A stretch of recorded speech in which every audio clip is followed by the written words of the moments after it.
বন্ধুরা, এই ঝড় বৃষ্টির ওয়েদারে মাটির গোলাপকে আমরা যদি বাঁচিয়ে রাখতে চাই তো আমাদের দুটি কথা অবশ্যই মনে রাখতে হবে।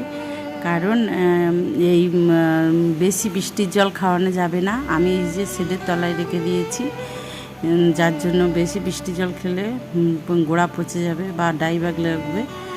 আর আরেকটা কথা, যেটা বর্ষাকালে কোনো খাবার দেওয়া যাবে না গাছে, কেননা বৃষ্টির জলে প্রচুর পরিমাণে মিনারেল অনেক কিছু খাবার থাকে। সেই জন্য আমরা এই বৃষ্টির জলকে মাঝে মাঝে ভিজিয়ে দেব, দিলেই মানে গাছ ভালো আরও তরতাজা থাকবে।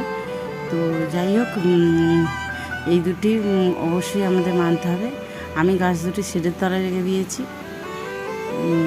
তো এই দেখুন, যার জন্য এখন গোড়াটা শুকনো হয়ে আছে। থ্যাংক ইউ দেখার জন্য।